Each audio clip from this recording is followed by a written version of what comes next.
अमीर औरत बस 5 मिनट पहले घर आई, लेकिन उसने कुछ ऐसा देखा कि उसके होश उड़ गए। बाहर खड़ा बॉडीगार्ड बस चुपचाप खड़े होकर तमाशा देख रहा था। वो आगे बढ़कर समझाना चाहता था, लेकिन अमीर औरत को कोई परवाह नहीं थी। उसकी एक बात ने दोनों को हैरान कर दिया। ऐसा लग रहा था जैसे उसे पहले से ही उनके बारे में पता था। उसे गुस्सा इस बात का था कि वे पकड़े क्यों गए। शायद इसे ही घर की बात घर में रखना कहते हैं। इसके बाद वो अमीर औरत उन दोनों को वही छोड़कर चली गई। बॉडीगार्ड भी चुपचाप उसके पीछे चला गया। फिर उसने नशे में धुत अमीर औरत को लिफ्ट तक छोड़ा। उसे लगा कि आज का काम खत्म हो गया है, लेकिन अमीर औरत ने अचानक लिफ्ट खोल दी और वो बटन दबाए खड़ी रही। वो लिफ्ट के अंदर दीवार से टेक लगाकर सीधे बॉडीगार्ड को घूर रही थी। इस बार इशारा एकदम साफ था। कोई और रास्ता न देखकर बॉडीगार्ड को उसके साथ लिफ्ट में जाना पड़ा। इसके तुरंत बाद बॉडीगार्ड ने उसे होटल के कमरे तक पहुंचाया। पता नहीं वो सच में नशे में थी या बस नाटक कर रही थी। उसे कमरे का कार्ड नहीं मिल रहा था, इसलिए बॉडीगार्ड ने आगे बढ़कर उसकी मदद की और उसके लिए दरवाजा खोल दिया। तभी उस अमीर औरत ने अचानक कहा। जब बॉडीगार्ड ने कोई जवाब नहीं दिया तो सारा ने उसे दोबारा अंदर आने का इशारा किया, लेकिन बॉडीगार्ड के चेहरे पर कोई भाव नहीं था। सारा को निराश होकर अंदर जाना पड़ा।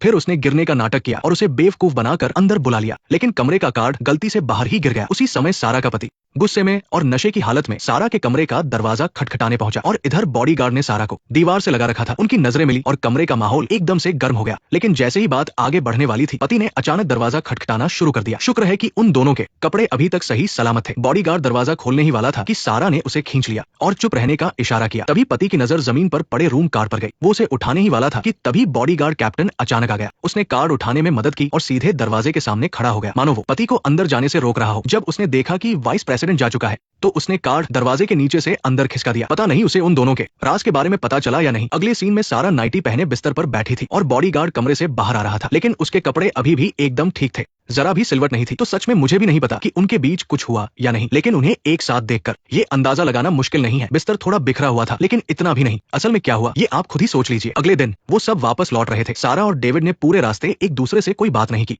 यहाँ तक कि नजरें भी नहीं मिलाई। एक बहुत बड़े बिजनेसमैन का वो ग्रैंड पैलेस पहाड़ पर बना एक बहुत बड़ा घर था। मेन गेट से घर तक गाड़ी से जाने में ही 10 मिनट से ज्यादा लगते थे, लेकिन नए बॉडीगार्ड कैप्टन के तौर पर डेविड को न सिर्फ सीढ़ियों के सबसे पास वाले बेसमेंट में जगह मिली, बल्कि उसे सारा का पर्सनल बॉडीगार्ड भी बना दिया गया। पता नहीं ये जानबूझकर किया गया था या सिर्फ इत्तेफाक था। अपना सामान समेटते समय डेविड के हाथ से एक फोटो फ्रेम नीचे गिर गया, जिसके अंदर एक मेमोरी कार्ड था। तभी उसे अपने दोस्त के आखिरी शब्द याद आए। उसने मरते हुए कहा था फोटो। क्या यही वो वजह थी जिसके कारण उसके दोस्त को मारा गया? उसने जल्दी से उसे अपने कंप्यूटर में लगाया। उसमें सिर्फ 3 वीडियो थे। उसने एक वीडियो खोला, वो ग्रैंड पैलेस की सीसीटीवी रिकॉर्डिंग थी और जैसे जैसे वीडियो आगे बढ़ा, वीडियो में एक आदमी दिखाई दिया। वो कोई और नहीं, कंपनी का पुराना बॉस रॉबर्ट था। अपने पति की करतूत पकड़ने के बाद भी वो कितनी शांति से उसकी प्रेमिका से मिलने गई। आपको बता दूं, सारा पहली बार अपने देवर से शादी के तुरंत बाद मिली थी। उस वक्त उसने चुपचाप सब कुछ बर्दाश्त किया और एक बेटे को जन्म दिया। अगर उनके बेटे की स्कीइंग करते हुए मौत न हुई होती तो पति पत्नी का रिश्ता इतना बुरा नहीं होता। लेकिन सारा ने उस प्रेमिका को कम आंकने की गलती की। वो तो घर की मालकिन बनना चाहती थी। वो विदेश नहीं गई, बल्कि उसने सारा को एक ऐसा राज बताया जिसने सब कुछ बदल दिया। सारा को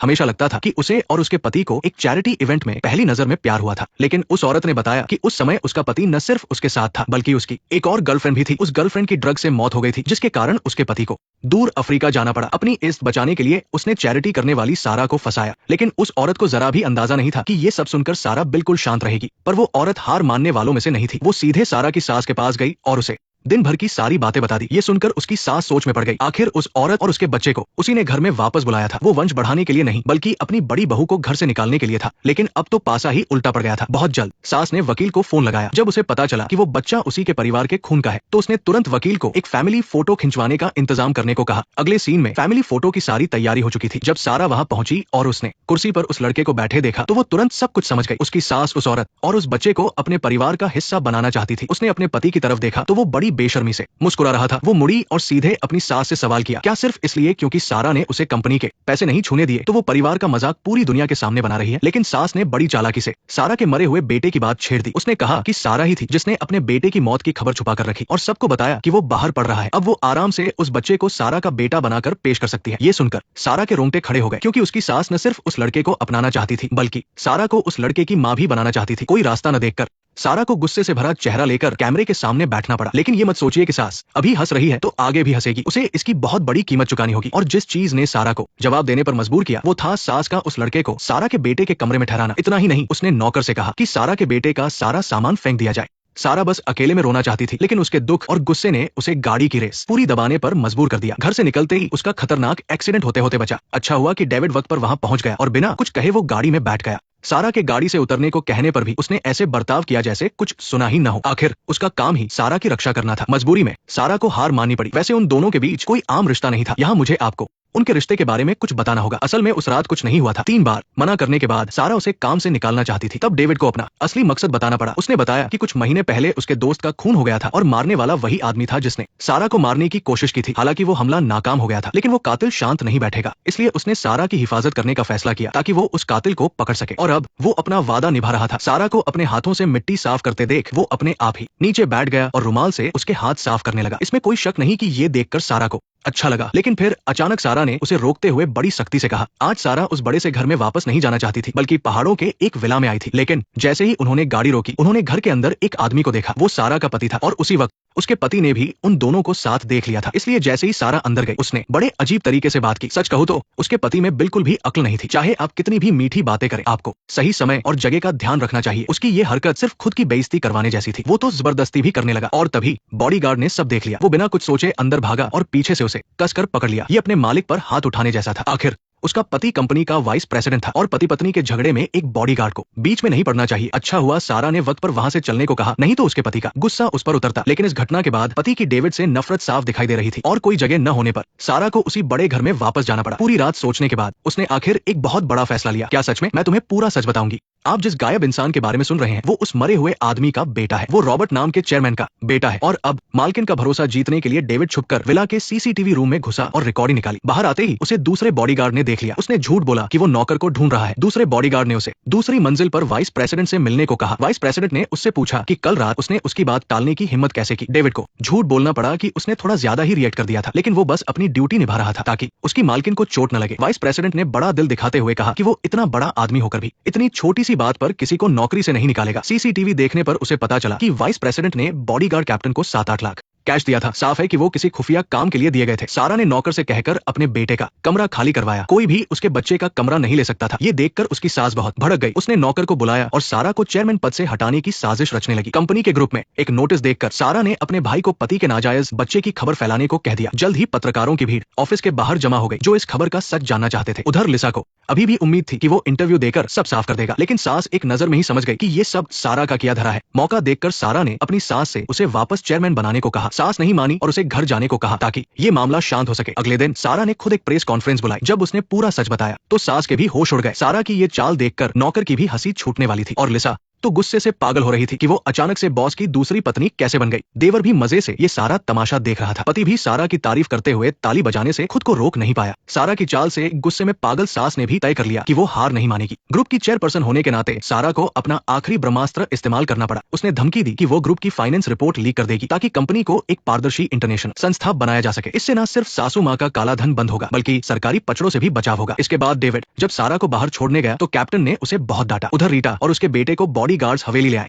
सासू माँ को अब शक होने लगा था कि बच्चा उनके बेटे का है या नहीं। उन्होंने सारा से उनके लिए कमरा अरेंज करने को कहा ताकि वे रुक सके। वो तो रीटा को बड़ी प्यार से छोटी बहू भी कहने लगी। माना कि तुम्हारा कमरा इसके बगल में नहीं है, लेकिन मैंने तुम्हारे लिए एक बड़ा कमरा तैयार करवाया है। आओ इस तरफ आओ। Mary Mary Mary Mary Mary Mary Mary Mary. क्या मैं राहुल की माँ नहीं हूँ? क्या मैं uncle uncle uncle uncle uncle uncle uncle uncle uncle uncle uncle uncle uncle uncle uncle uncle? मुझे पता है छोटी बहू का मतलब दूसरी पत्नी होता है। रीटा गुस्से में सारा के पास जवाब मांगने गई, लेकिन उसे बता दिया गया कि उसे सिर्फ इसी कमरे में रहना है। वो तो दूसरी मालकिन बनकर रोब जमाना चाहती थी, लेकिन उसकी हालत नौकरों से भी बदतर हो गई। रात को जॉगिंग के बहाने सारा डेविड को सुरक्षा के लिए अपने साथ एक सुनसान जगह ले गई। डेविड हैरान था कि ऐसे हालात में भी वो तलाक क्यों नहीं ले रही। सारा ने बताया कि उसकी शादी बहुत पहले ही खत्म हो चुकी है। ससुर जी ने मरने से पहले टैबलेट पर उसके फिंगरप्रिंट स्कैन करवाए थे और उसे ग्रुप की रक्षा करने को कहा था। ससुर जी का भरोसा न टूटे, इसीलिए सारा ने तलाक नहीं लिया ताकि वो ग्रुप को अपनी सासू माँ से बचा सके। फिर डेविड ने उसे बताया कि उसके ससुर का खून हुआ था और उसके दोस्त की भी चेयरमैन की मौत की जांच करते हुए जान गई थी। इसके साथ ही मनीला में सारा पर हुए हमले का मास्टरमाइंड भी कोई घर का ही भेदी हो सकता है। अगले दिन सासू माँ ने सारा से नीलामी से खरीदी हुई शराब मंगवाई ताकि फैमिली डिनर में पी जा सके। रास्ते भर डेविड ने शराब उठाने में मदद की। घर पहुंचने पर सासू माँ तो नहीं दिखी, लेकिन छोटी बहू मिल गई। शराब लेते वक्त छोटी बहू ने जानबूझकर बोतल गिराकर तोड़ दी। शुक्र है कि तहखाने में वैसी ही एक और बोतल थी जिससे डांट पड़ने से बच गई, लेकिन सासू माँ ने एक घूंट पीते ही फर्क पकड़ लिया। फिर उन्होंने सारा को बहाने से खूब खरी खोटी सुनाई क्योंकि उसने रिश्तेदारों को कंपनी के फाइनेंस से दूर रखा था। उधर रीटा हवेली में तो आ गई थी, लेकिन उसे हर जगह जलील होना पड़ रहा था। यहाँ तक कि नौकर भी उसे अरे तुम, मैं चुप हूँ क्या? उसने क्या कहा?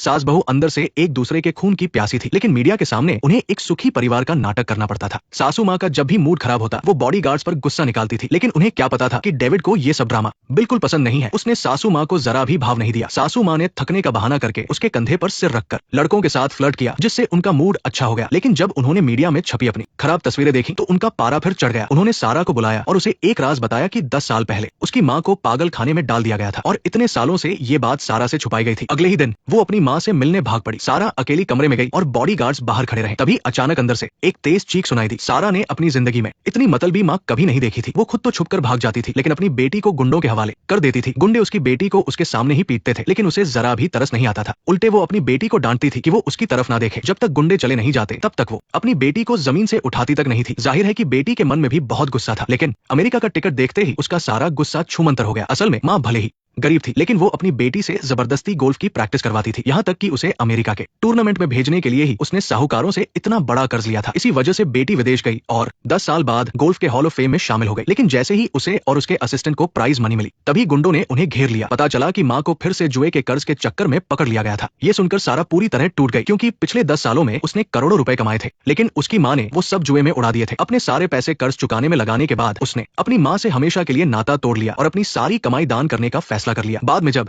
कंपनी के वारिस का नाम विवादों में आया तो अपनी इज्जत बचाने के लिए सारा को अफ्रीका जाना पड़ा, जहां उसने गरीबों की मदद करके एक नई पहचान बनाई। लेकिन उसकी सासू माँ को अपने परिवार पर कोई भी दाग बर्दाश्त नहीं था, इसीलिए उन्होंने सारा के सगे भाई के साथ मिलकर उसकी माँ को पागल खाने में बंद करवा दिया। अब जब उसकी माँ अपनी आखिरी सांसें गिन रही थी, तब सासू माँ ने सारा को ये बात बताई। सारा से आखिरी बार मिलने के तुरंत बाद ही उसकी माँ ने दम तोड़ दिया और इस पूरी बर्बादी के पीछे उसी सासू माँ का हाथ था। वो बुढ़िया तो बड़ी बेशर्मी से कह रही थी कि शुक्र है तुम आखिरी वक्त पर मिली। जब उन्हें पता चला कि सारा अपनी माँ के अंतिम संस्कार के लिए कल होने वाली हजारों करोड़ की डील की मीटिंग में नहीं जाएगी, तो उन्होंने सारा को धमकी दी कि वो उसे भी उसकी माँ की तरह पागल खाने में डाल सकती है। सारा को मजबूरी में अपनी सासू माँ के साथ इवेंट में जाना पड़ा। सारा को झूठी मुस्कान के साथ देखकर डेविड सोचने लगा कि इस घर की बहू होना कितना मुश्किल है। उसी रात सारा अपनी माँ की अस्थियां लेकर डेविड के पास गई और उसे एक ऐसी जगह गाड़ी चलाने को कहा जहाँ कोई ना आता हो। डेविड ने गाड़ी का GPS सिस्टम बंद कर दिया और सारा से भी अपना फोन बंद करने को कहा, लेकिन ये सारी हरकतें सिक्योरिटी टीम के रडार से नहीं बच सकी। दोनों सारा के पुराने घर पहुंचे। वहां डेविड ने बड़े प्यार से सारा के बालों में एक सफेद फूल लगाया। उस टूटे फूटे आंगन में सारा के बचपन की कई यादें थी। अपनी माँ के जाने के बाद उसे अपने मरे हुए बच्चे की याद आ गई, क्योंकि वो खुद भी उसे ज्यादा वक्त नहीं दे पाई थी। डेविड से उसका दुख देखा नहीं गया और उसने सारा के कंधे पर अपना हाथ रखकर उसे सहारा दिया। उसे हैरानी हो रही थी कि इतना सब होने के बाद भी सारा रो क्यों नहीं रही है, लेकिन किसी ने छुपकर इस पूरे पल का वीडियो बना लिया। फिर उन दोनों ने एक नाव ली और उसकी माँ की अस्थियों को समंदर में बहा दिया। उधर वो पागल सासू माँ अपने हाथ में आई तस्वीरें देखकर गुस्सा होने के बजाय एक बड़ी खौफनाक मुस्कान दे रही थी। जैसे ही वो दोनों हवेली वापस लौटे, सारा के पति ने सीधा आकर डेविड के मुंह पर एक जोरदार घूंसा मारा और कैप्टन से उसे तुरंत नौकरी से निकालने को कहा, लेकिन सारा ने बीच बचाव में एक शब्द नहीं कहा। सासू माँ ने कैप्टन को अपने ऑफिस में बुलाया और डेविड की पूरी जानकारी मांगी। वो पहले एक पुलिस वाला था, उसका कोई परिवार नहीं था और उसका रिकॉर्ड एकदम साफ था। सासू माँ जानती थी कि उनकी बहू उसे नौकरी से निकालने से जरूर रोकेगी, इसलिए उन्होंने कैप्टन से कहा कि सारा जैसा कहे वैसा ही करो। मुक्का खाने के बाद डेविड इस बात से बहुत खफा था कि सारा ने कुछ क्यों नहीं बोला। अगले ही पल सारा उसके कमरे के बाहर खड़ी थी। डेविड ने उसे खींचकर अंदर किया और दरवाजा बंद कर लिया। मैं तुम्हारा होना चाहती हूँ,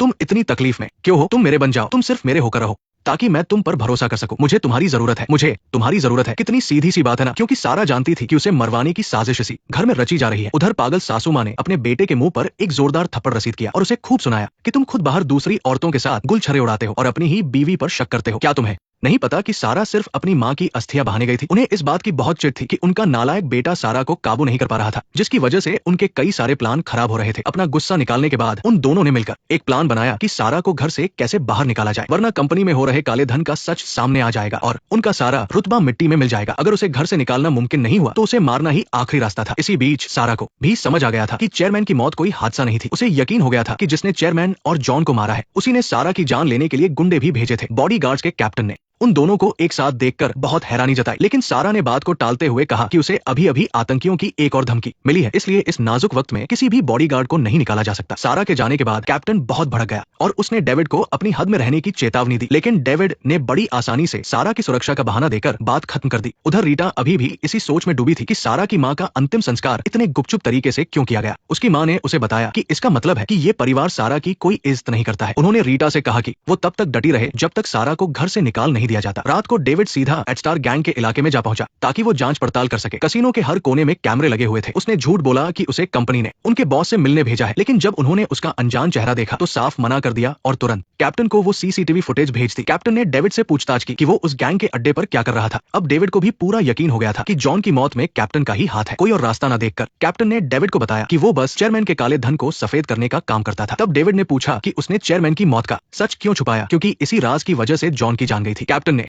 सफाई देते हुए कहा कि चेयरमैन को स्ट्रोक आया था और वो अपने घर पर मरना चाहते थे। इसमें गलत ही क्या है? अमीरों की दुनिया में एक बॉडीगार्ड को अंधा और बहरा बनकर रहना पड़ता है। लेकिन ये बात डेविड के गले नहीं उतरी और उसने इस पर बिल्कुल यकीन नहीं किया। उसने ठान लिया था कि वो सच का पता लगाकर ही रहेगा। उसी रात सारा ने उसे स्टाफ कैंटीन में मिलने बुलाया। मैनेजर ने उन्हें देखकर चापलूसी करने की कोशिश की, लेकिन सारा ने बहाना बनाकर उसे वहां से खिसका दिया और बस डेविड के साथ ही बात की। डेविड की सारी बातें सुनने के बाद सारा ने उसे एक सुराग दिया कि शुरू से ही काले धन का सारा काम वकील साहब ही देखते थे। अच्छा हुआ कि उन दोनों ने वहां कुछ गड़बड़ नहीं की, क्योंकि मैनेजर उन्हें कैमरों से साफ साफ देख रहा था। अपने बिस्तर पर लेटी हुई सारा को बार बार डेविड का वो छूना याद आ रहा था, जिससे उसे एक अजीब सा सुकून महसूस हो रहा था। अगले दिन सारा जब काम पर थी तो सासू माँ ने उसे फौरन घर बुला लिया। बात ये थी कि सारा ने एक ब्यूटी प्रोडक्ट का विज्ञापन किया था और उसकी सारी कमाई अफ्रीका के बच्चों को दान कर दी थी। लेकिन उसके इस फैसले से छोटे बेटे के एक बड़े बिजनेस पर बुरा असर पड़ा था। छोटी बहू ने उसमें 200 करोड़ लगाए थे जो अब डूबने की कगार पर थे। दोनों ने गुस्से से बौखलाकर सारा पर बहुत बवाल मचाया। सासू माँ भी गुस्से में आग बुला हो गई और उन्होंने सारा को खूब गालियां दी। जल्द ही सारा को उनके इस गुस्से का अंजाम भुगतना पड़ा। एक इवेंट में जा रही सारा को कई सारे ड्रोन्स ने अचानक से घेर लिया, लेकिन वो कार के नीचे घुसने वाले ड्रोन से बच नहीं पाए। एक जोरदार धमाके के साथ कार हवा में उड़ गई। कार 8 मीटर दूर जाकर पलटी। खून से लथपथ बॉडीगार्ड को जब होश आया तो कार में आग लग चुकी थी। उसने अपनी पूरी ताकत लगाकर मैडम को कार से बाहर निकाला। जैसे ही वे बाहर आए उसने अपने शरीर से धमाके के टुकड़ों को रोक लिया। उन्हें तुरंत इलाज के लिए अस्पताल ले जाया गया। कई घंटों के इलाज के बाद बॉडीगार्ड की जान बच गई। हालांकि वो मौत से बस आधा सेंटीमीटर दूर था और उस ड्रोन को उड़ाने वाली कोई और नहीं बल्कि दूसरी फीमेल बॉडीगार्ड थी। मैडम को बस हल्की चोटें आई थी। वो बेहोश थी और होश में आते ही उसने सबसे पहले अपने बॉडीगार्ड के बारे में पूछा। ये सुनकर उसका पति हैरान रह गया। जब उसे पता चला कि डेविड ठीक है तो उसने राहत की सांस ली। डेविड ने जिस तरह अपनी जान पर खेलकर उसे बचाया था उससे वो बहुत प्रभावित थी।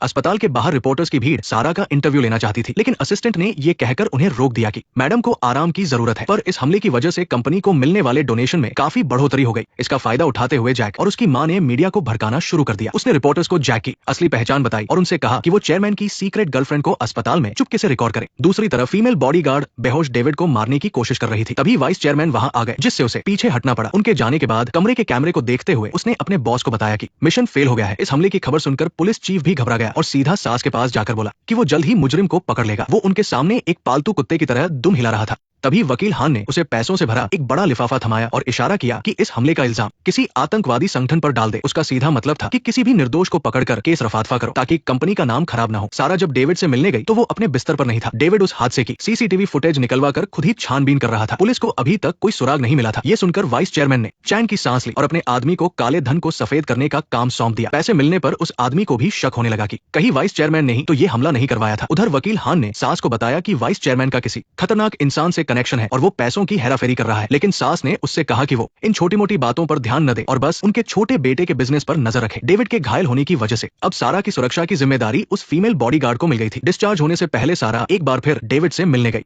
सारा ने उससे पूछा कि उसने अपनी जान जोखिम में डालकर उसे क्यों बचाया। डेविड ने कहा कि ये तो बस उसका फर्ज था। इस पल उन दोनों के दिल एक दूसरे के और करीब आ गए। सारा को सही सलामत घर लौटता देखकर उसकी सांस थोड़ी निराश लग रही थी। उसने ताना मारते हुए कहा कि बॉडीगार्ड ने सारा की जान इसलिए बचाई क्योंकि वो उसे बहुत अच्छी सैलरी देती है। सारा ने पूछा कि पैसों की तुलना किसी की जान से कैसे की जा सकती है, तो सास ने कहा कि उसकी नजर में ये एक बराबर का सौदा है। सारा ने गुस्से में पूछा कि क्या उसने कभी किसी की जान खरीदी है। इस सवाल पर सास एकदम से सुन्न रह गई। उसने बात घुमाते हुए सारा से बिजनेस के बारे में चर्चा करनी शुरू कर दी। छोटे बेटे के पीछे हटने के बाद जैक का भाई वो डील लेने वाला था। तभी जैक की मां वहां आई, लेकिन बटलर ने उसे बाहर ही रोक दिया। इत्तेफाक से सारा वहां से गुजर रही थी और वो उन्हें अंदर ले आई। हालांकि बटलर का रवैया उनके प्रति अभी भी रूखा था। सारा ने उसे चेतावनी दी कि वो इस परिवार के मामलों में ज्यादा दखलंदाजी न करे, वरना जैक को घर से बाहर निकाला जा सकता है। आधी रात को सास रेड वाइन लेकर वकील हान के पास गई। उसके बेटे ने छुपकर उन दोनों को देख लिया। दरअसल उन दोनों का काफी समय से चक्कर चल रहा था। बचपन में भी उसने उन दोनों को रंगे हाथों पकड़ा था। सास के इतने बेखौफ होने की वजह ये थी कि पुराने चेयरमैन को सब पता था और उन्होंने कभी ऐतराज नहीं किया। डेविड पूरी तरह ठीक हुए बिना ही अस्पताल से काम पर लौट आया। जैसे ही उसके दोस्त को पता चला वो तुरंत डेविड के पास गया और उससे पीटर की मौत और उस वीडियो के बारे में कंफर्म किया। उसने डेविड को बताया कि उसका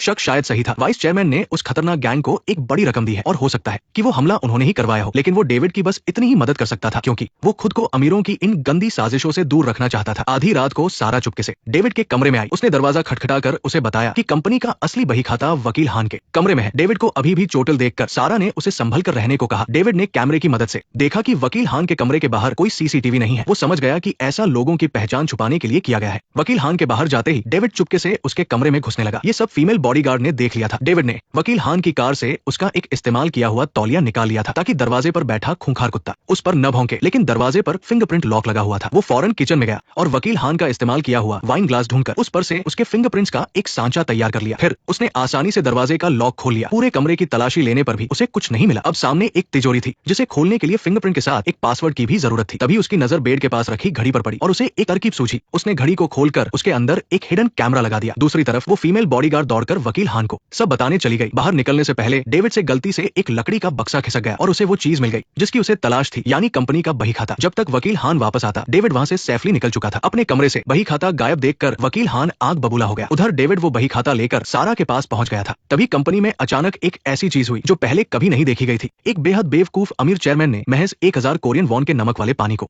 जीवन रक्षक दवा समझ लिया और उसे 300 मिलियन जैसी बड़ी रकम देकर खरीद लिया। इससे भी बड़ी बेवकूफी ये थी कि उसे लगवाने के बाद उसे लगा कि वो सच में बहुत असरदार है। यहाँ तक कि उसका सबसे भरोसेमंद वकील हान भी उसे बेवकूफ बनाकर इस्तेमाल कर रहा था। आपको बता दें कि जब उसका पति जिंदा था तब से ही सास का वकील हान के साथ चक्कर चल रहा था। यहाँ तक कि उसका एक बेटा भी वकील हान का ही था। लेकिन उसके इतने सब कुछ करने के बाद भी वकील हान अभी भी संतुष्ट नहीं था। उसने सारा काला धन उसी सास के नाम पर कर दिया था। अगर कभी वकील हान ने ये राज खोल दिया तो सास की पूरी जिंदगी जेल में ही कटेगी। अगर डेविड ने वो सीक्रेट बही खाता नहीं चुराया होता तो ये बात कभी किसी के सामने नहीं आ पाती और सब धोखे में रहते। लेकिन डेविड के चेयरमैन को सच बताने से पहले ही वकील हान ने अपनी चाल चल दी। उसने सबसे पहले चेयरमैन को भड़काकर सारा को बुलवाया और फिर उसके और डेविड के क्लोज फोटो दिखाकर सारा को चुप करा दिया। इसके बाद उसने चेयरमैन से कहलवाया कि उसे कोई फर्क नहीं पड़ता कि सारा ने उसके बेटे को धोखा दिया है या नहीं। एक औरत होने के नाते वो सब समझती है, लेकिन सारा को डेविड से वो सीक्रेट बही खाता नहीं चुराना चाहिए था। इस बार कंपनी पर जो पुलिस रेड पड़ी है वो जरूर इसी बॉडीगार्ड की चाल होगी। ये सुनकर सारा ने सफाई देनी चाहिए कि डेविड के पास पुलिस के पास जाने का बिल्कुल भी समय नहीं था। लेकिन तभी वकील हान ने बीच में ही टोकते हुए ऐसी बात कही कि सारा को डेविड पर शक होने लगा क्योंकि वो दोनों एक दूसरे को ज्यादा समय से नहीं जानते थे। फिर चेयरमैन ने बड़े ही कड़क अंदाज में कहा कि चूंकि डेविड ने पुलिस अकेडमी में टॉप किया है तो उसका दिमाग उनसे काफी तेज होगा और जब एक औरत प्यार में पड़ती है तो उसकी सोचने समझने की ताकत खत्म हो जाती है। इसका सबसे बड़ा सबूत यह है कि पुलिस ने सिर्फ सारा के भाई को गिरफ्तार किया है। लेकिन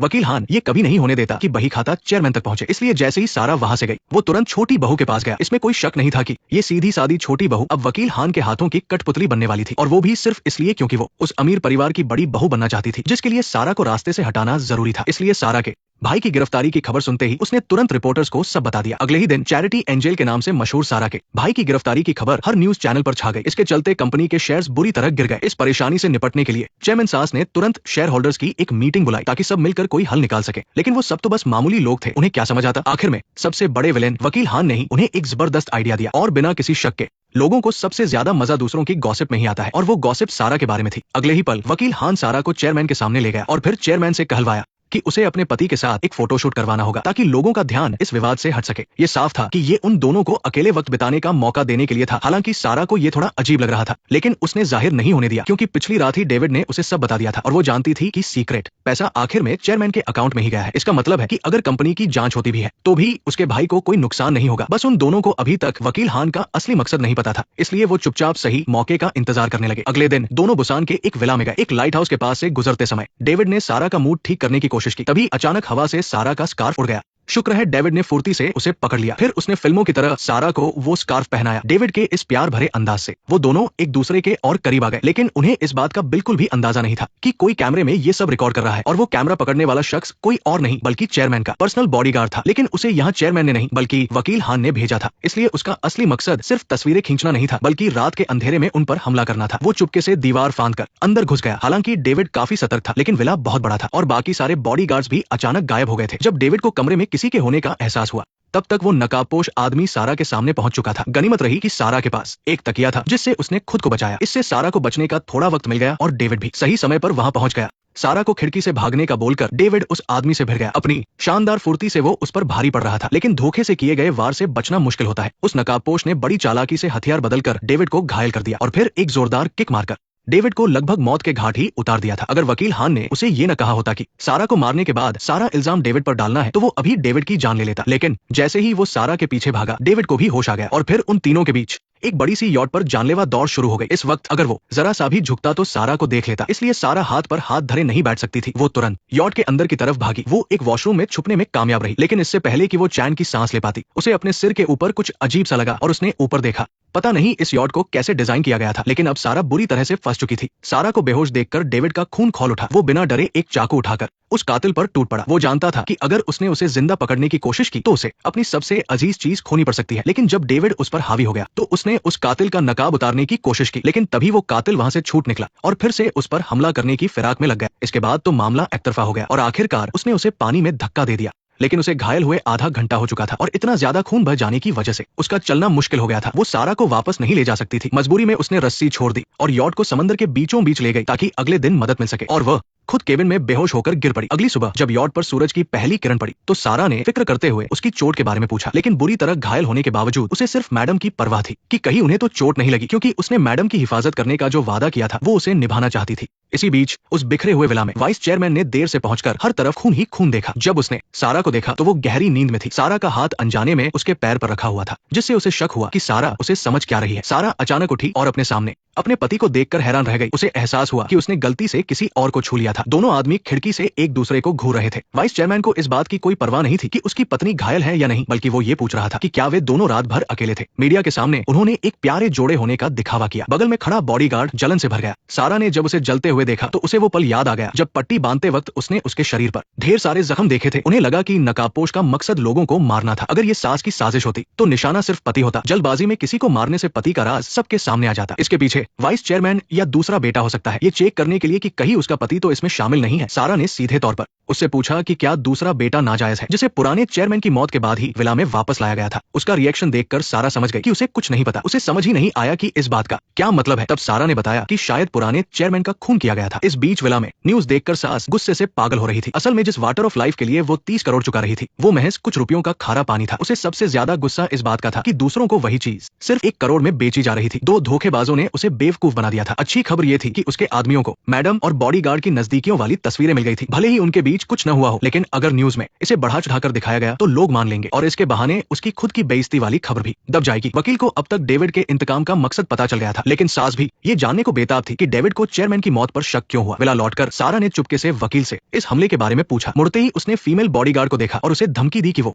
अपनी माँ और भाई बहनों को न भूले। उसे फीमेल बॉडीगार्ड की चोट की जरा भी परवाह नहीं थी। तो ये बिल्कुल साफ था कि माँ अनजान बनने का नाटक कर रही थी। लेकिन बड़े बेटे ने तस्वीरों की तरफ देखा तक नहीं और सीधे मुद्दे पर आते हुए उससे पूछा कि उसने किस हक से अपनी बहू के पीछे जासूस लगाए और किस हक से घर की इज्जत को सरेआम नीलाम किया। क्या वो सच में चाहती थी कि उनका तलाक हो जाए? जी हाँ, ये खबर लीक करने वाली और कोई नहीं बल्कि उसकी माँ ही थी। अपने बेटे के सामने रंगे हाथों पकड़े जाने के बावजूद उसने माँ की ममता का बहाना बनाने की कोशिश की, लेकिन बड़े बेटे की 2 बातों ने ही उसकी बोलती बंद कर दी। चेयरमैन के लिए ऐसे घटिया लफ्ज का इस्तेमाल करना दिखाता है कि वो उससे कितनी नफरत करता था, क्योंकि जब वो छोटा था तो उसकी माँ का वकील के साथ अफेयर था और वो भी उसके सामने बेझिझक। इसी वजह से उसका प्यार से हमेशा के लिए भरोसा उठ गया था। जब तक कि अफ्रीका में उसकी मुलाकात चैरिटी करने वाली सारा से नहीं हुई तब उसे एहसास हुआ कि इंसान इतने अच्छे भी हो सकते हैं। यहाँ तक कि लकड़ी की बनी शादी की अंगूठी देखकर भी सारा ने उसे खुशी खुशी कबूल कर लिया था। लेकिन बदकिस्मती से उसकी एक गलती की वजह से उनके बच्चे की मौत हो गई और तब से सारा ने उससे हमेशा के लिए दूरियां बना ली। लेकिन वो अब भी चुपचाप सारा की हिफाजत कर रहा था। जब सारा के साथ हादसा हुआ तो सबसे ज्यादा परेशान वही था। जब उसकी अनजान सास गुजर गई तो उसने छुपकर उसके लिए अंतिम संस्कार का इंतजाम भी किया था। लेकिन उसने चाहे कितनी ही बार सारा को वापस पाने की कोशिश की हो, सारा ने उसे जरा सा भी मौका नहीं दिया। अब उसकी माँ सारा को भगाने के लिए उसे बर्बाद करने पर तुली हुई थी, जिससे बड़ा बेटा बुरी तरह भड़क गया था। हालांकि वो जिससे मिलना चाहता था वो उसकी पत्नी नहीं बल्कि वो इंसान था जो उसकी माँ के पीछे से खेल खेल रहा था, यानी वकील। इस असली गुनहगार के सामने आते ही बड़े बेटे ने अपना सारा मुखौटा उतार फेंका। उसने सबके सामने 2 बड़े राज खोले। पहला ये कि पुराने चेयरमैन यानी उसके असली पिता की मौत कोई आम दिल का दौरा नहीं था, बल्कि वकील ने उसे मरवाया था। और दूसरा ये कि वकील अभी जो कुछ भी कर रहा है वो अपने सगे बेटे को जायदाद दिलाने के लिए कर रहा है, और वकील का बेटा और कोई नहीं बल्कि उसका छोटा भाई उस अमीर खानदान का दूसरा बेटा जॉन है। ये बहुत साफ था कि इस वक्त वकील को भी सच्चाई का पता चल गया था। असल में सबसे बड़ा खतरा कभी भी बहू नहीं थी बल्कि उसके सामने खड़ा ये बेपरवाह बड़ा बेटा था। लेकिन अब ये सब जानने में बहुत देर हो चुकी थी, क्योंकि बेवकूफ बनने की भी एक हद होती है। जिसने उसकी पत्नी पर गंदी नजर डालने की जुर्रत की है वो उसका जीना हराम करके ही दम लेगा। बड़े बेटे के शब्दों में दुनिया में ऐसी कौन सी माँ होगी जो अपने ही बच्चे से नफरत करे? और माँ के जॉन से नफरत करने की वजह यह है कि वो वकील को एक नौकर मानती है। एक नौकर से पैदा हुए बच्चे को माँ अपनी जिंदगी भर का कलंक मानती है।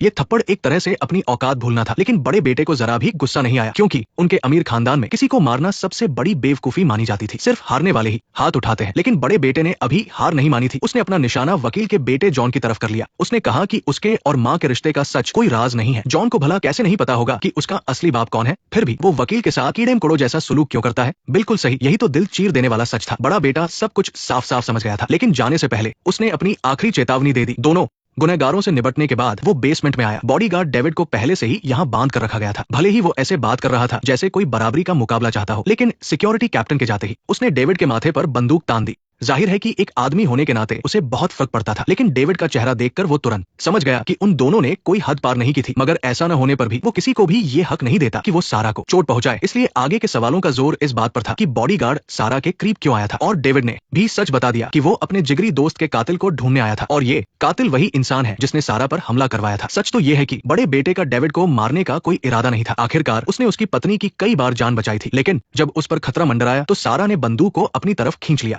इस बात ने उसे पूरी तरह से हैरान कर दिया। इसमें कोई शक नहीं कि ये बड़े बेटे के साथ नाइंसाफी थी, लेकिन प्यार में इंसाफ कहाँ होता है। उसे बस इसी बात से थोड़ी तसल्ली मिली कि सारा ने खुद कहा कि उसे कभी भी ये नहीं लगा कि हमलावर उसके पति ने भेजे थे, क्योंकि वो जानती थी कि उसका पति उसे कभी नुकसान नहीं पहुंचाएगा। और बस इसी छोटी सी बात ने पति का सारा गुस्सा शांत कर दिया। आखिरकार पत्नी का भरोसा ही उसके लिए सबसे बड़ा तोहफा था, और 5 साल बाद मिले इस गले ने उसे पूरी तरह से अपनी पत्नी के पाले में ला खड़ा किया। आखिरकार पुराने चेयरमैन की वसीयत पढ़ने में अब 2 दिन से भी कम वक्त बचा था। असल में मरने से पहले ही पुराने चेयरमैन ने विदेश जाकर अपनी वसीयत बना ली थी और कहा था कि इसे उनके 70वें जन्मदिन पर पढ़ा जाएगा। चाहे वो जिंदा रहें या न रहें, वसीयत उसी दिन लागू हो जाएगी। इस दौरान वकील ने वसीयत लिखने वाले वकील से बात करने की बहुत कोशिश की, लेकिन चाहे उसने उसे डराया या लालच दिया, दूसरा वकील अपनी बात से नहीं हिला। और जब वसीयत पढ़ने का दिन आया तो सबसे पहले छोटे बेटे और उसकी पत्नी पहुंचे, जो असल में वकील का ही बेटा था। उसके बाद वकील और बड़े बेटे के साथ उसकी पत्नी आए। ऐसा लगा जैसे वकील को सबक सिखाने के लिए वसीयत पढ़ने से पहले दूसरे वकील ने अंग्रेजी में कहा कि वो पूरी वसीयत अंग्रेजी में ही पढ़ेगा, और पूछा कि क्या किसी को ट्रांसलेटर की जरूरत है। ये सुनकर वाइस चेयरमैन ने तुरंत फराटेदार अंग्रेजी में कहा कि यहाँ सबको अंग्रेजी आती है, ट्रांसलेटर की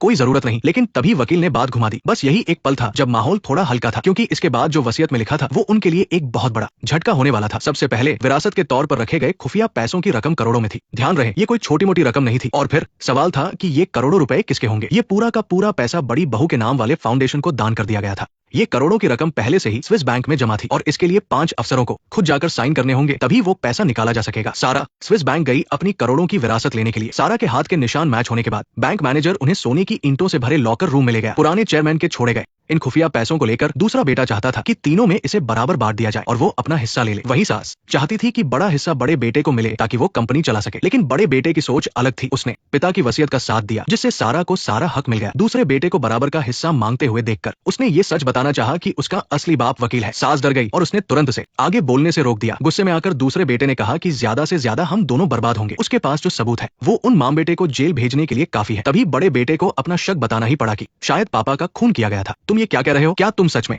कातिल हो? क्या कातिल मैं हूँ? वकील साहब, क्या तुम पागल हो गए हो? किसने कहा? किसने कहा? किसने कहा? किसने कहा? किसने कहा? किसने कहा? किसने कहा? किसने कहा? किसने कहा? किसने कहा? किसने कहा? किसने कहा? डेविड गुस्से में भरा हुआ लॉयर जॉन के पास गया, लेकिन उसकी एक बात ने डेविड की बोलती बंद कर दी। असल में लॉयर जॉन को पहले से ही पता था कि उसी ने पुराने चेयरमैन की जान ली है। यहाँ तक कि सारा पर हुए कई जानलेवा हमलों के पीछे भी उसी का हाथ था। उसकी इस जल्दबाजी ने लॉयर जॉन की दशकों की मेहनत पर पानी फेर दिया। दरअसल जब डेविड और चेयरमैन के बीच बहस हुई थी तो गुस्से में उसने सोने की ईंट से उनके सिर पर वार किया था। लॉयर जॉन ने वहां पहुंचकर उसे भगा दिया और फिर चेयरमैन को हार्ट अटैक आने का नाटक रचकर सच छिपा लिया। दूसरी और रयान को भी पता चल गया कि जो महिला बॉडीगार्ड है वही असली हमलावर है, लेकिन सबूत न होने के कारण वो चुप रहा। जब सास लॉयर जॉन से दोबारा मिली तो उसने अपने हुस्न का जादू चलाकर उसका इस्तेमाल करना चाहा। वो सारा के भाई को मनी लॉन्ड्रिंग के काले धंधे में फंसाना चाहती थी ताकि पैसा वापस देश आने पर कंपनी के शेयर खरीदे जा सके। वो चाहती थी कि बड़े बेटे माइकल को ही सब कुछ मिले। जब लॉयर जॉन ने उसका साथ नहीं दिया तो उसने डेविड को ज्यादा हिस्सा देने का लालच दिया। उसे नहीं पता था कि लॉयर जॉन पूरा ग्रुप डेविड को दिलाना चाहता है। सारा को जब पता चला कि डेविड असल में लॉयर जॉन का बेटा है तो वो समझ गई कि उसे रास्ते से हटाना उन्हीं बाप बेटे की चाल है। उधर सारा का भाई अकाउंट बुक लेकर लॉयर जॉन से डील करने गया। डेविड ने चुपके से अपने ससुर की कंपनी का पैसा चुराकर शेयर खरीद लिए थे। उसकी पत्नी ने उसे 3 दिन में पैसे वापस करने की धमकी दी, वरना उसे जेल भिजवा देगी। इससे मजबूर होकर डेविड को वो सीक्रेट फंड हासिल करने के लिए अपनी जान दाव पर लगानी पड़ी। सारा का भाई और लॉयर नदी किनारे मिले। रयान छुपकर ये सब देख रहा था और उसने सब रिकॉर्ड कर लिया। लॉयर ने पैसे उसके विदेशी खाते में डाल दिए जाने से पहले भाई ने पूछा कि सारा की जान कैसे बचेगी। लॉयर ने कहा कि वो बस अपने काम से काम रखे। बुक लेकर वो पलटा तो रयान ने रिकॉर्डिंग बंद कर दी। वो थोड़ा रिलैक्स हुआ तभी एक नकाबपोश हमलावर ने आकर सारा के भाई का गला रेत दिया। ये बिल्कुल उसके दोस्त की मौत जैसा था। रयान ने पीछा करके हमलावर के कंधे पर वार किया। हमलावर भाग गया और रयान को सारा के भाई को देखने जाना पड़ा। घायल हमलावर ने जब नकाब हटाया तो वो लॉयर जॉन की वही महिला बॉडीगार्ड निकली। अकाउंट बुक मिलते ही लॉयर ने सारा के फाउंडेशन की शिकायत कर दी। जल्द ही जांच एजेंसी सारा के पास पहुंच गई, लेकिन उसकी सास और पति दोनों का फोन नहीं लग रहा था। सारा के भाई को बचाया नहीं जा सका। रयान ने वीडियो देखकर पक्का कर लिया कि हमलावर वही है। उसने ये दुखद खबर सारा को दी अपने इकलौते परिवार को खोने के बाद सारा बहुत रोई। ऐसे मुश्किल वक्त में रयान ने उसे सहारा दिया और ढांढस बंधाया। सास ने पूरी रात लॉयर जॉन को ढूंढा। उसने आकर झूठ बोला कि वह जल्दी सो गया था और कंपनी की शिकायत करने का इल्जाम ओवेन पर लगा दिया। लॉयर जॉन के भरोसा दिलाने पर सास जांच के लिए चली गई। डेविड की पत्नी उससे तलाक लेना चाहती थी क्योंकि उसने अपने ससुर की कंपनी गिरवी रखकर शेयर खरीद लिए थे। डेविड ने उसके सामने कुछ तस्वीरें फेंकी और कहा कि उसके अफेयर देखकर ही ससुर ने उसे पैसे दिए थे। इससे वो बुरी तरह भड़क गई और कसम खाई कि वो उसे सड़क पर ले आएगी। जांच के बाद लॉयर जॉन ने सास को एक होटल में ठहराया। अब सास के पास अपने पुराने प्रेमी पर भरोसा करने के अलावा कोई चारा नहीं था। हमारे रास्ते अलग हो गए थे, पर मुझे तुम पर भरोसा है। मुझे अफसोस है कि मैं तुम्हें बड़ा बेटा नहीं दे सकी। तुम्हारे नजरिए से देखे तो ये जरूर बहुत मुश्किल रहा होगा। उसे कौन अपनाएगा और बचाएगा, यही सबसे जरूरी बात है। क्या डेविड ने वो सब किया जो माइकल को करना था? क्या ऐसा कुछ है जो नहीं किया जा सकता? इस दुनिया में ऐसा कोई नहीं है। क्या तुम अपनी पत्नी को अपने बेटे को सौंप दोगे? क्या मैं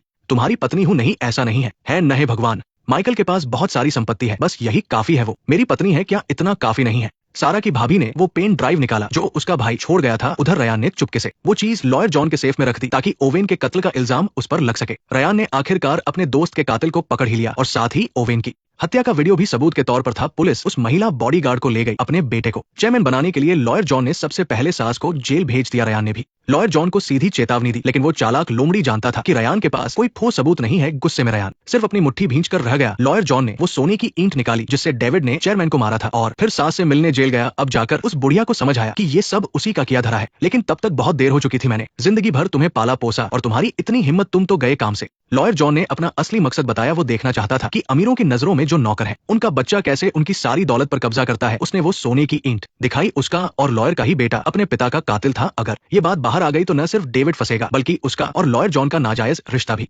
सबके सामने आ जाएगा। लॉयर ने उससे कहा कि वो सारा पर हमले का इल्जाम अपने सिर ले ले। उस लालची बुढ़िया ने अपने बेटे के लिए ये आखिरी काम भी कर दिया। बड़े भाई माइकल ने अपना छिपा हुआ पैसा निकाला और एलिस से कहा कि वो बेटे और पैसों को लेकर कहीं बहुत दूर चली जाए। उसे पता था कि एलिस इस अमीर खानदान की गंदी राजनीति के लिए नहीं बनी है और ये भी जानता था कि उसके रुकने का अंजाम बुरा होगा। लेकिन एलिस को लगा कि उसे धोखा दिया गया है। वो समझ ही नहीं पाई कि माइकल ने ये सब उसी के भले के लिए किया था। डेविड की पत्नी अपने वकील को लेकर तलाक के कागजात लाई। गुस्से में आग बबूला डेविड ने उन्हें वही फाड़ दिया। घर लौटकर उसने सारे नौकरों को निकाल दिया और फिर बेसमेंट से एक शिकार वाली बंदूक निकाली। वो बंदूक लेकर सीधे अपने बड़े भाई माइकल के पास गया। सारा जैसे ही घर से निकलने वाली थी उसने गोली चलने की आवाज सुनी। लॉयर जॉन भी उसे रोकने के लिए दौड़ पड़ा। बंदूक तनी होने पर भी माइकल बिल्कुल नहीं डरा। वो उल्टा उन्हें चोर और धोखेबाज कह रहा था। लॉयर जॉन ने डेविड के हाथ से बंदूक ले ली और अपने बेटे के रास्ते का कांटा हमेशा के लिए हटाने की ठान ली। माइकल बच निकला और उससे भिड़ गया। तभी डेविड ने बंदूक उठाई और अपने बड़े भाई को गोली मार दी। सारा ने यह खौफनाक मंजर अपनी आंखों से देखा। मरते हुए माइकल ने सारा के लिए अपने प्यार का इजहार किया। लॉयर जॉन ने डेविड को वहां से भगा दिया और फिर पुलिस को फोन कर दिया। लॉयर ने बंदूक से फिंगरप्रिंट मिटा दिए और पुलिस के आते ही सारा पर इल्जाम लगा दिया। उसने खुद को गवाह बताया। पुलिस दोनों को पूछताछ के लिए ले गई। रयान सबूत ढूंढने के लिए वही रुक गया। घर के सारे कैमरे बंद पड़े थे, लेकिन रयान ने छिपकर बैठे हुए डेविड को पकड़ लिया। इधर रयान ने लॉयर जॉन की सेफ में जो पेन ड्राइव रखा था वो काम आ गया और घर के बाहर लगे एक कैमरे से साबित हो गया कि सारा गोली चलने के बाद ऊपर गई थी। इस तरह डेविड को माइकल का कातिल मान लिया गया। ओवेन की हत्या की साजिश रचने के जुर्म में लॉयर जॉन पकड़ा गया। बुराई का अंत हुआ और बदला पूरा हुआ। इसके बाद रयान ने भी सारा की नौकरी छोड़ दी एक प्यार भरे गले से। दोनों ने एक दूसरे से विदा ली। सास को सारा ने जमानत पर बाहर निकाल लिया। वो सबसे पहले अपने बेटे डेविड से मिलने गई। उसने रोते हुए उसे बताया कि कैसे लॉयर जॉन ने उसे धोखा दिया और चेयरमैन को मारने के सबूत पुलिस को दे दिए। जेल में डेविड ने लॉयर जॉन का गला पकड़ लिया, जिससे उस चालाक लोमड़ी को अपनी दशकों की मेहनत पर बहुत अफसोस हुआ। इस नालायक बेटे के लिए मैंने क्या कुछ नहीं किया। तुमने मुझे ऐसी खौफनाक गलती करते हुए क्यों देखा? तुम एक जानवर हो। तुम्हारी वजह से, तुम जैसे चमगादड़ की वजह से मुझे जिंदगी भर कभी इंसानों जैसा दर्जा नहीं मिला और फिर भी तुम मुझे बेचना चाहते थे। क्या तुम्हारे पास कभी सोने के जूते थे? क्या तुमने उन्हें हमेशा छिपा कर रखा था? तुम ऐसा नहीं कर सकते। तुम इस तरह मुझे छोड़कर नहीं जा सकते। वसीयत के हिसाब से सारी संपत्ति वापस सारा को मिल गई। रयान की भी एयरपोर्ट पर स्वयं सेवक का काम कर रही सारा से मुलाकात हुई। मैं यहाँ तुम्हारी मदद करने आया हूँ।